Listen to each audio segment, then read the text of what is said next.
ये जो हमारे घर में छोटे बच्चे हैं उनकी बोन हेल्थ के लिए वीडियो बना रहे हैं। तो किस तरीके से हमें पता चलता है कि बच्चों की जो बोन्स हैं वो ठीक तरीके से बढ़ रही हैं या नहीं, कौन से टेस्ट करवाने चाहिए जिससे हमें ये पता चले कि हमारे बच्चे की जो बोन्स हैं वो स्ट्रॉन्ग इनफ हैं, या ऐसा तो नहीं कि विटामिन और मिनरल्स की डेफिशिएंसी की वजह से बोन्स की जो है जो जुड़ना है, एपिफाइसिस है और बाकी जो मिनरलाइजेशन है वो अब नॉर्मल हो रहा है और हमें पता ना चले और रिकेट्स हो जाए।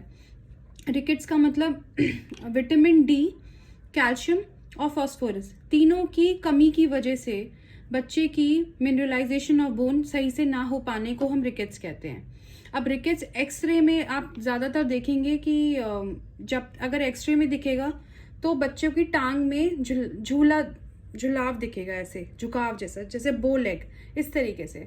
और कभी कभी ऐसा नहीं है कि एक्सरे में बहुत ज़्यादा कोई चेंजेस आते हैं, थोड़ी बोन डेंसिटी कम रहती है।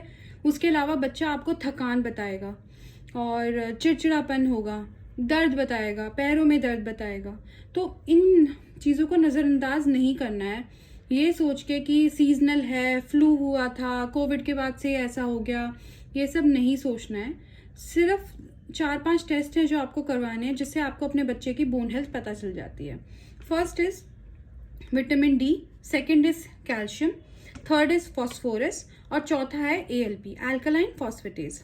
अब ज़्यादातर रिकेट्स जो बोन्स की जो प्रॉब्लम होती है बच्चों को, वो विटामिन डी के डेफिशिएंसी से तो होती ही होती है, पर साथ में ऐसा क्या है जिसकी वजह से हमें उसका treatment, plan of treatment change हो जाता है।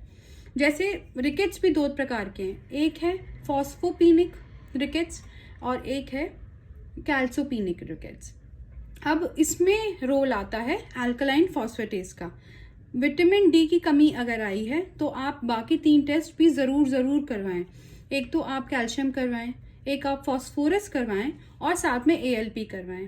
जब विटामिन डी कम आया, मान लीजिए बच्चे का विटामिन डी 5 आया, 30 के ऊपर रहना चाहिए, विटामिन डी 5 आया है तो, और कैल्शियम अगर कम है तो उसकी ट्रीटमेंट अलग हो जाएगी, और अगर फॉस्फोरस कम है तो उसकी ट्रीटमेंट अलग हो जाएगी।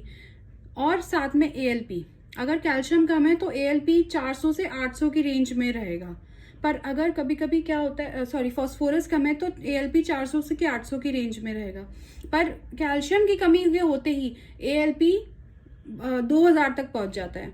तो this is how we diagnose rickets, और मिनरलाइजेशन ऑफ बोन का प्रॉब्लम दिख रहा है हमको, और इसके बाद हमें जाना है हड्डी रोग विशेषज्ञ के पास जो ट्रीटमेंट हमें रिकेट्स का शुरू करके देंगे।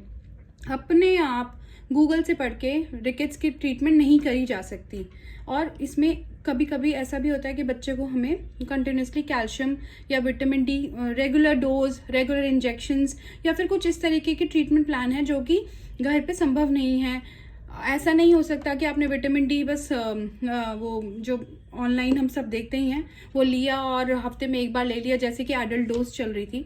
वो एडल्ट्स के लिए ठीक है, बट अगर बच्चे को रिकेट्स डेवलप हो रहा है या फिर विटामिन डी बहुत सिवियर डेफिशिएंसी आई है, then we should take care of it कि वो रिकेट्स में कन्वर्ट ना हो जाए। तो bowing of legs should not be taken lightly. ये नहीं कि बच्चा खेलता नहीं था, वो पैर बचपन में मोड़ के बैठता था इसलिए पैर मुड़ गए हैं, वो ऐसे कुछ नहीं है कि बच्चा पैर मोड़ के बैठता था इसलिए पैर परमानेंटली नहीं मुड़ सकते। So you need to take care of all that. Bowing of legs, हरारत बच्चे की, अगर बच्चे को हरारत हो रही है तो विटामिन डी के साथ हीमोग्लोबिन भी चेक करवा लीजिए, हो सकता है आयरन डेफिशिएंसी प्रॉब्लम हो, but vitamin D deficiency should be taken seriously because of rickets. क्योंकि रिकेट्स हो गया तो उसको ट्रीट करना बहुत, मतलब it's a cumbersome job. So to prevent it, vitamin D, calcium, phosphorus and ALP। ALP हमारी पूरी ट्रीटमेंट स्ट्रैटेजी को बदल देता है।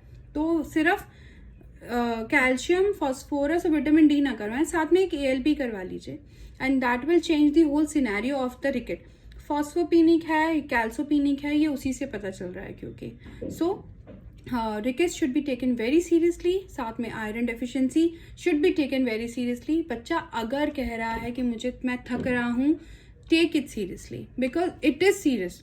बच्चे ज़्यादातर थकने वाली बात नहीं बोलते, अगर बोल रहे हैं तो डेफिशिएंसी, कुछ ना कुछ डेफिशिएंसी कंफर्म है।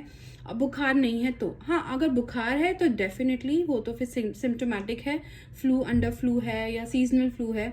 पर अगर इनमें से कोई भी रीज़न नहीं है then go for these test. फिर डॉक्टर आपको एक्सरे भी लिख सकते हैं to see the bone changes. But bone changes जितनी जल्दी हम डिस्ट्रक्शन से रोके, मिनरलाइजेशन को प्रॉपर होने दें, उतना ही ज़्यादा अच्छा है। So one should take bone health of children very seriously, क्योंकि डेवलपिंग ईयर्स में एपिफिजियल प्लेट में कुछ गड़बड़ हो गई ना तो हाइट भी इफेक्ट होती है, चलने का तरीका भी इफेक्ट होता है, and sometimes it is lifelong also. So why to do anything जो हम ठीक कर सकते हैं। तो जो हम चीज़ ठीक कर सकते हैं उसके टेस्ट होके ही उसे होना चाहिए। घर में ट्रीटमेंट नहीं करना है, स्पेशली फॉर किड्स।